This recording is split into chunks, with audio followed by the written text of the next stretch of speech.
Hello, Leo. Welcome back. My name is Teri Hunter. I'm an angel therapy practitioner.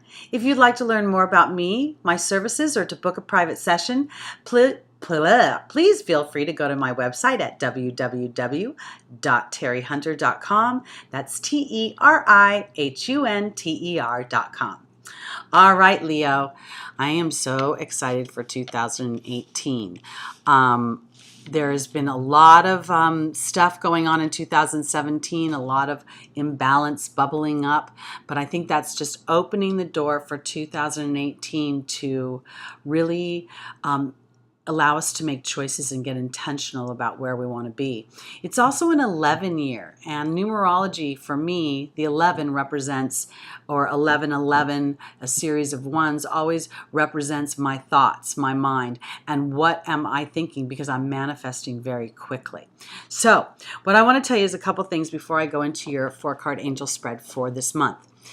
On December 20th, 2017, Saturn, after 29 and a half years, moved into Capricorn, its natural house. It's a slow-moving planet. It takes 29 and a half years for it to go through the whole zodiac.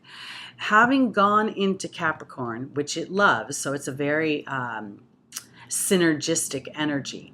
It's also an energy that's going to ask us to be diligent, to be patient with our goals, to be disciplined in our actions moving forward towards our goals.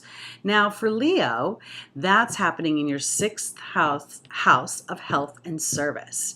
Now, some of you may be physically experiencing health challenges. This, to me, Saturn is asking you to do this, to look at things from a larger perspective. If you are experiencing a health issue, I want you to see, what does that body part represent? Let's say, for instance, it's an ankle, right? Your left ankle is a feminine side of your body. It receives energy. And the ankle would be, to me, an indication of my ability to move forward. I'm not completely crippled, but yet I am having in some way a stuttering ability to move forward if I'm having an ankle issue. So go into that. If you're experiencing a health issue, go into that dynamic and find out what that organ, that body part represents, and see where you might be not being authentic with yourself about something. And that will, I think, help lift at least an energetic dynamic to help your body course correct. If indeed you're not having a health issue, it could be for Leos that you're being asked to be more diligent in how you are treating your physical body.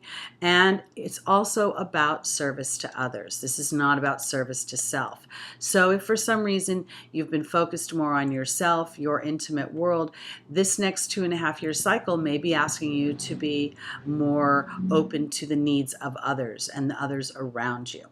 Okay, so now I want to go into your 4-card spread, because in the first position is Rosetta.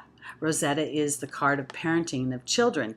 And of all the zodiac signs, you Leos are the most childlike and most playful, and in many ways the most charming. But this card probably represents being of service to children. I'm not saying that you have to be a parent in that way, but it's about allowing yourself to view others in a way of seeing them in a more childlike viewpoint. I guess sort of giving people a little bit of a break, rather than just going to the person being a butthead for cutting you off in traffic. Maybe they just didn't see you, or just kind of giving them a little bit of wiggle room like you might give a child. Because I have Isaiah here in your opportunity, your obstacles, and he's talking about giving birth to new ideas, not just about yourself, but about how you're viewing the world, and that it's a really great time to do that. And I think that many of you Leos, moon, sun, or ascendant, will find that as you give of yourself to others, you'll find it very fulfilling. Because here is Daniel, the angel of marriage. And for me, bad lighting. Anyway, for me, what Daniel is saying is that while he talks often about unforgiveness marring our viewpoint, for me with Isaiah, it feels more like a reawakening. It feels like forgiving myself maybe for where I've been, and then opening myself to new experiences to open me up to greater levels of self-fulfillment. It's amazing how when we are of service to others, it actually makes us feel so good. Your final card here is Francesca. And Francesca is really a card that says, keep your eye on the prize. When you keep your eye on the prize, you draw it to you. When you focus in on the obstacles, when you focus in on the potential pitfalls, you're going to start to shift the dynamic a little bit. And I think that really does play back to Daniel's energy of a more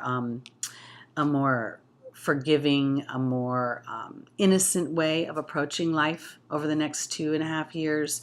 And I say that not in relation to yourself, but in how you're viewing others. All right, Leo. Again, my name is Teri Hunter. I'm an angel therapy practitioner, and you can learn more about me at my website at www.terihunter.com. That's TERIHUNTER.com. I'll see you in February. Happy New Year, everybody.